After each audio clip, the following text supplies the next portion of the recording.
স্বাদে গন্ধে অতুলনীয় হাড়িভাঙা এখন সীমান্ত ঘেঁষা বামনদল সানিয়াজান নদীর তীরে বালু মাটিতে উৎপাদন করা হচ্ছে।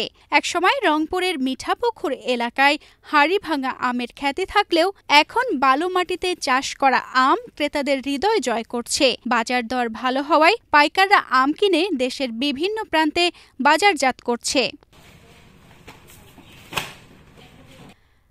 লালমনিরহাটে সীমান্ত ঘেঁষা বুড়িমারি নদীর বালুমাটিতে সুস্বাদু আম উৎপাদন করে সুনাম কুড়াচ্ছে স্থানীয় চাষিরা।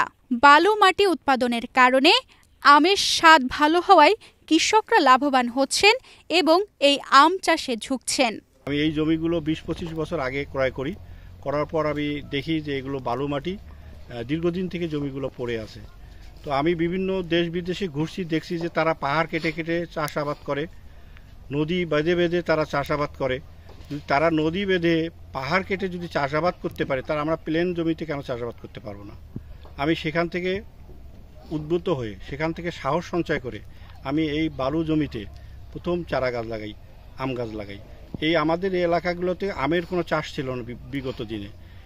আমাদের এলাকায় শুধু চাষ ছিল তামাক, ধান, পাট। এর বাইরে এখানকার কৃষকরা আর অন্য কিছু জানতো না, বুঝতো না।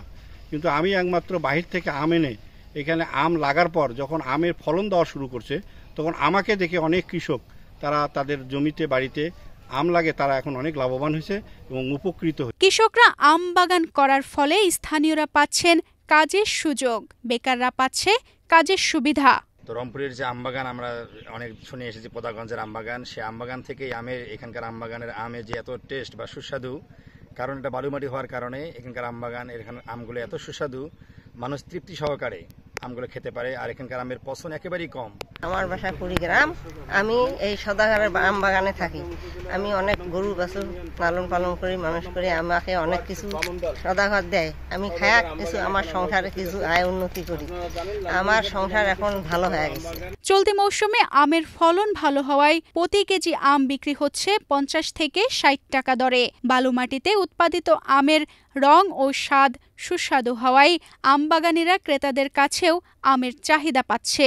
আমের যে এত টেস্ট বা সুস্বাদু, কারণ এটা বালুমাটি হওয়ার কারণে এখানকার এখানে আমগুলো এত সুস্বাদু, মানুষ তৃপ্তি সহকারে আমগুলো খেতে পারে। আর এখানকার আমের পছন্দ একেবারেই কম, মানে এত পরিচর্যা করা হওয়ার কারণে আমগুলো এত সুস্বাদু এবং সুন্দর, এবং আমের যে কালারগুলো দেখতেও খুব ভালো লাগে। আর এই আমবাগানটা হওয়ার কারণে এখানে অনেক দূর দূরান্ত থেকে মানুষজন আসে বিনোদন নেওয়ার জন্য, আমবাগান দেখার জন্য, আম ক্রয় করার জন্য। প্রতিদিন কেউ না কেউ গাড়িতে করে আসতেছে। এখানে একটা মোটামুটি সুন্দর একটা পরিবেশ তৈরি হয়েছে।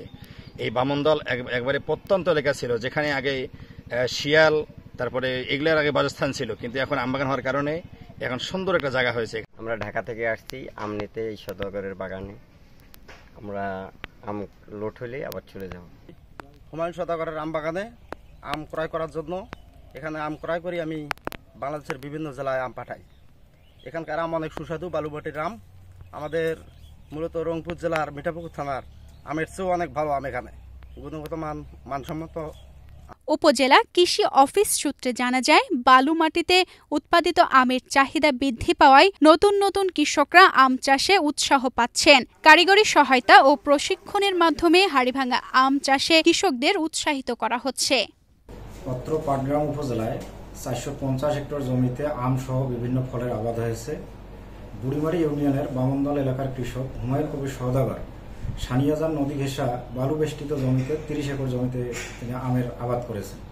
আমের ফলন অত্যন্ত চমৎকার হয়েছে এবং উনি প্রচুর লাভ হবে বলে আশা করছেন। হুমায়ুন কবির সওদাগরকে দেখে অন্যান্য বিভিন্ন কৃষকগণ উদ্বুদ্ধ হচ্ছে। কৃষি সম্প্রসারণ অধিদপ্তর পাটগ্রাম হুমায়ুন কবির সওদাগরের মতো আরও উদ্যোক্তা তৈরিতে বিভিন্ন ধরনের কারিগরি সহায়তা প্রদান করে যাচ্ছে। কৃষি সম্প্রসারণ অধিদপ্তরের তথ্যমতে লালমনিরহাট জেলায় ৫ শতাধিক হাড়িভাঙা আমের বাগান রয়েছে। সানিয়াজান নদীর তীরে আম চাষে এ অঞ্চলের অর্থনৈতিকভাবে স্বাবলম্বী হয়ে উঠছে। তানজিদা রহমান, ইনায়া, বাংলাদেশ প্রতিদিন।